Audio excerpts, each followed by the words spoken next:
Hello and welcome everybody to Separate to Elevate podcast. I'm your host, Coach Juice, aka Julian Baldi. Welcome to another guest episode with a big announcement. Separate to Elevate podcast with my guy, my dog, the main man, my day one trainer. That's right. What should I call you? Bulletproof Backman, Bulletproof Adan, Adan Lopez. Yeah, any of them. All of it. All of it. How you doing, man? Good. Glad to be here. Yes, sir. Official podcast, right? Separate to Elevate podcast is now part of Bulletproof, baby. Look at this. Don't quit, man. We got a nice little backdrop. Yeah. A lot of exciting stuff coming up. That's right. But for this episode, I want to focus on you, on the journey of Bulletproof Athletics, and of the journey of the lower back madness. One of the main videos that I went viral about. Ups and downs. For sure. Because if you guys didn't know, Bulletproof Backman, he gave me the program to do a 1 rep max back extension. Yeah. So we're gonna get into that and a lot more. Yeah. But first of all, I want to start off with Bulletproof Athletics, just the journey of Adan Lopez and strength and conditioning, how you got into this realm, into this world of strength and conditioning. Okay. Well, I'll tell you what. Let's make it shorter than 5 hours long. Good point. Good point. But essentially, growing up, I was always around sports. I always enjoyed sports, all sports. I couldn't choose one. I think that's actually part of why it helped make me a good trainer in the way of just being decent or good at a lot of things and not really sticking with one thing, which is not great for being an athlete necessarily. Just all around athlete, sure. But again, so knowing what it takes to be, strong at certain movements or sports, I could throw a 90-mile-an-hour ball. I can vertical jump over 40 inches. And these are all things that I didn't really even practice much. If I could run a sub 11 second 100 meter. So you're that guy. You're a freak. I mean, I always was like pretty strong. I wasn't like an absolute freak growing up, but I was like, I was that guy that was a little stronger than most. Yeah. Now, I will say some of my freaky strength came from the lower back, funny enough. I was always kind of strong in the lower back, but I used to lift with not so good form. I used to do, what's it called? Like I used to work for a moving company, and my mom used to move houses all the time. She used to do real estate. So I used to compete with my older brother, who was 5.5 years older than me, and lifting the heaviest furniture you could lift. And I would just like with all my back strength, just like lift that shit. Of course, rounded like a dog pooping on the street. But that was kind of. I think my lower back naturally got strong that way, and it's the competitive edge mentally. Because the mind over the matter, right? So the body is the matter. Mind over matter. It is a real thing. Let's be honest. If I was a wimp mentally, I'd probably be this weak, scrawny little boy. As I was growing up, I was always very scrawny. That's a funny thing, actually. So right now I weigh like 245, 250. But I was like, by the time I was 20 or 19, I think I was $186 at 6'3", 6'3.5". Wow. So to give you an idea, but I had to work for this. It wasn't 100%. It wasn't like I just Just to give a quick background for the people, I came here 7 years ago. Played for Clearwater Academy International. RIP, just this year, whatever. They don't exist anymore, unfortunately. They closed down the football team. One of the best football programs in Florida, a bunch of natural people. And that's when I met Adan at the old school ATG. They actually had a gym. The in-house, In-house gym. I used to run a lot of that. Yeah, exactly. Shout out Ben Patrick. So I've known Ben Patrick since I was a kid. Ben Patrick being knees over toes guys, for people that don't know. And my brother and I always, he was shout out communication. Fernando. Fernando, sorry. They were always in communication towards the time when we decided to start a gym. So my brother Fernando and I decided, man, we should really do something with this enjoyment of athleticism. I never knew how to train, but we kind of discovered together like the Charles Poliquin idea And Ben used to just like, oh, I fixed my knees by squatting all the way down. And that was the limit of our understanding back then. And then we just started doing split squats and stuff, and Fernando improved his 40 time by half a second within a few months, and I just started. Sorry, so from the get-go, your mentor from the beginning was Charles Poliquin. And I think the only reason I gravitated towards him was because I remember Fernando was trying to open up a gym, but I was like, I love that, I dig it. I gotta find something though. I wasn't happy with giving people the normal exercise. So I was unwilling to just start training people just because I think I know something. So I think that was huge. So I was always very good at like, is it right or is it wrong? Like, is there like, I didn't want to be that general trainer guy. I wanted to be something specific and special, and also have like a keen eye of what direction I want to go with training. So that I think was really important. So when I heard about Charles, Fernando showed me a laptop, and we saw, man, back then, by the way, there's so much on Charles online. That's all gone. But there was a percentage system. And when I saw that, I went, that is a good base to start my knowledge understanding. Because obviously he trained over at 800 Olympic athletes. So I go, okay, it makes sense to listen to that guy. For people that don't know, Charles Poliquin is the GOAT in strength and conditioning. Trainer of all time. He's essentially what made strength and conditioning a big thing and a big business and go-to thing for making money, to be honest, in terms of that profession. And then in the future, you met him, you talked to him, you've been to a lot of seminars. He told me he would train me 5 days before he passed away. He was going to train me. I was like, okay, I'm going to do this bobsled thing. So that's where I decided to do bobsledding because I was really fit for that. And I liked anything racing, funny enough. So I liked motorcycle racing, car racing. But bobsled was a little bit like, put your athleticism into racing. It's kind of a funny thing. So I was very explosive, heavier, and just could move weight really explosively, right? And so I thought that sport, and maybe I'd learn driving, and essentially, I was going to go back into bobsled, but the moment I heard he passed away, I was like, I'm just going to carry on his legacy as best as I can. So let's stay at bobsled. You went to the USA Olympic tryout so the rookie bobsled, right? Yeah.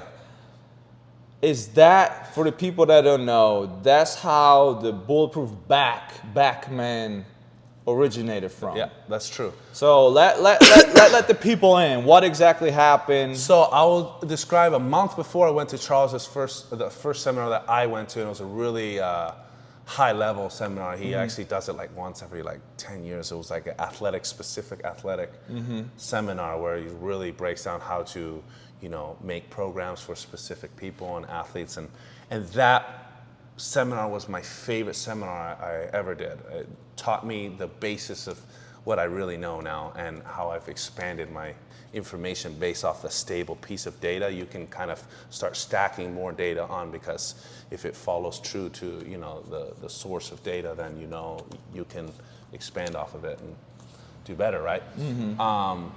So he also happened to teach me the month before how to fix a lower back when there's a lower back pain or injury.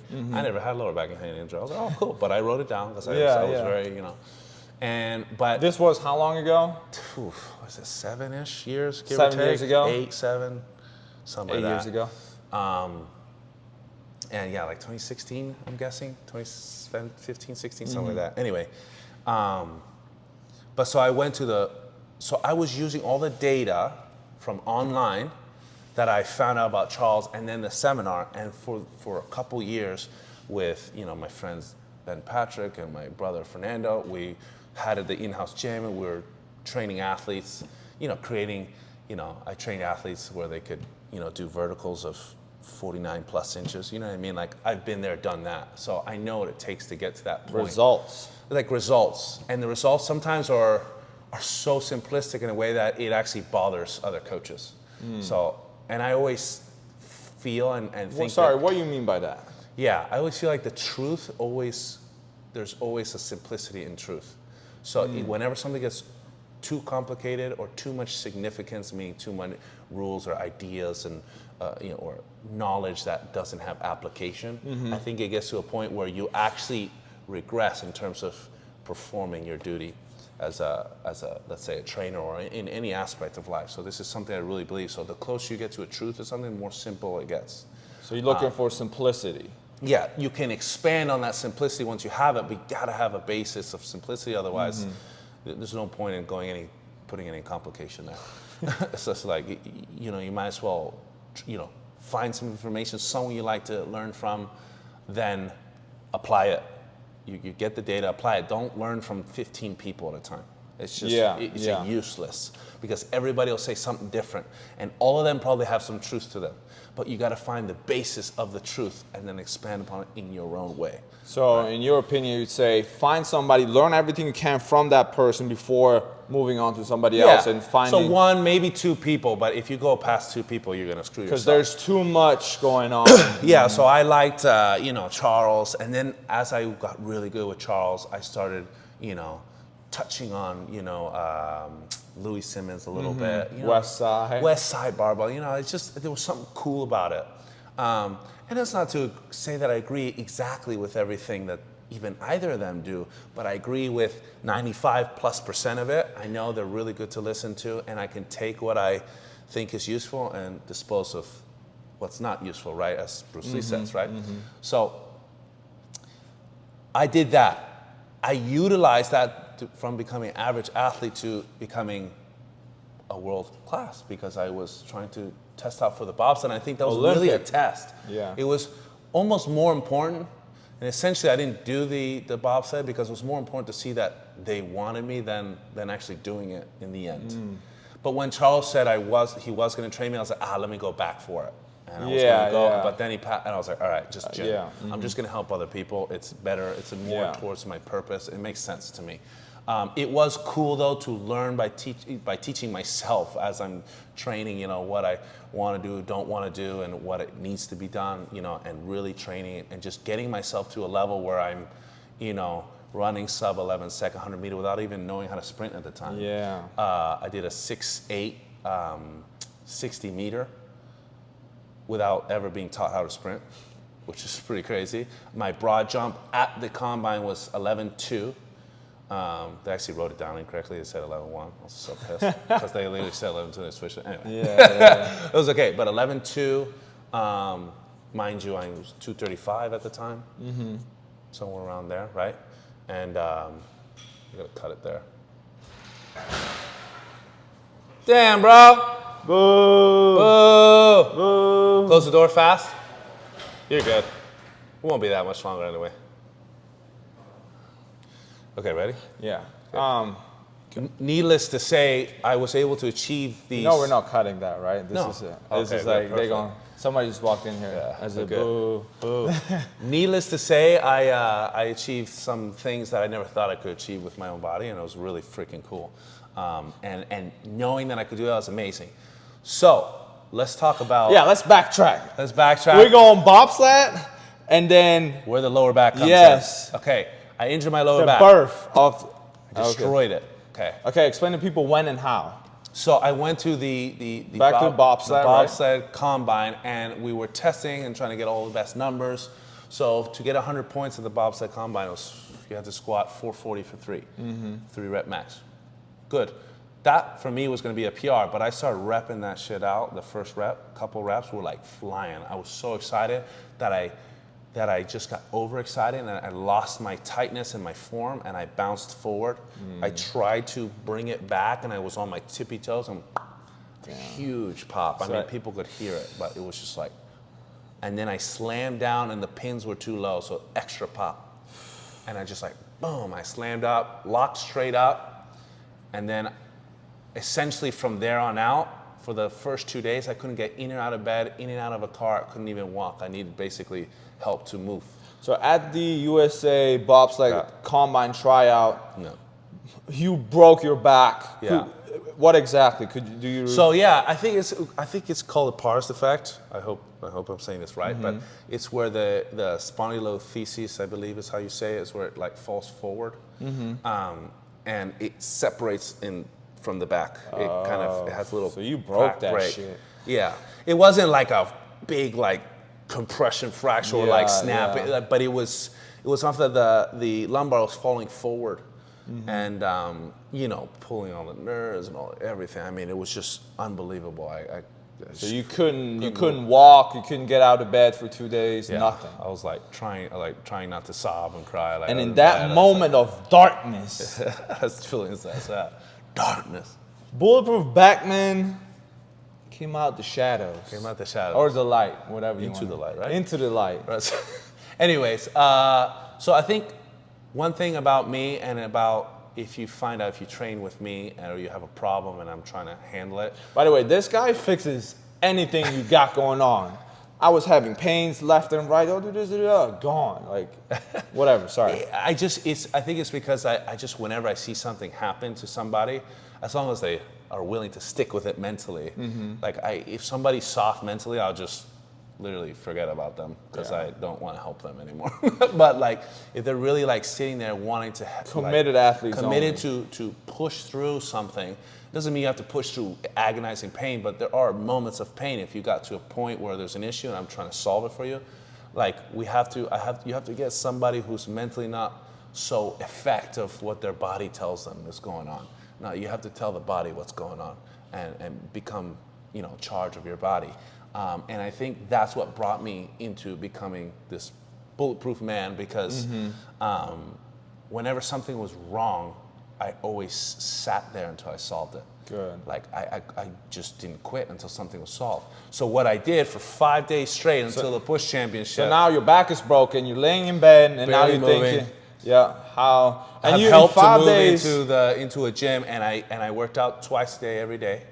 Because let the people know you broke your back, and then what? A week later, or 5 days later, you had like the actual push. Yeah, what you do on the track. Yeah, and So you had to everybody said there was no way, right? Yeah. So the crazy part was everybody's practicing the form of pushing a bobsled, and I was just watching with a broken back. Yeah, and really like analyzing how they're pushing it, and I was like, okay, I need to remember this on the push day. Yeah. And everybody else is thinking, no, you're out. What do you mean you're trying to learn for push day? Like, what are you trying? Like, you just I already mentally was like, I got to figure out how to be okay by the 5th day, which was like most people are like, what are you smoking? You just broke your back a day ago. You want to run in 5 days? Granted, I didn't know I was broken, but but it was painful enough that usually people quit. So what did you do? I went to the gym at least twice a day, and I moved the inches that I could move. Inches turned into feet. Feet turned into perfect form and stability and like the main 3 movements: 45-degree back extension, seated good morning, and reverse hyper, and all of them were done with extreme slow methodical movement. So slow tempo. Tempo is a bulletproof thing in terms of like we utilize tempo more than I've ever seen in any other gym, to be honest, and I think that is what separates us a little bit. Separates relevant. So that tempo was everything because really, looking back at it, my abdomen and like this whole, transverse abdominis and all this stuff here was weak. I actually had an old hernia from a bad form front squat. Broken back and a hernia. Yeah, so that obviously probably led to the broken back in the end. But by being so stable and like doing these back extension movements in such a perfect form and compressed manner with the muscles and the core. So how did you start? You couldn't even move the first day. You just slowly. It was like 2 inches, 2 inches. But then it was just more and more and more. And every rep I did, I felt like it was like a few millimeters more. And by the time the 5 days was up, I was able to do a full seated good morning with chest to bench at 185.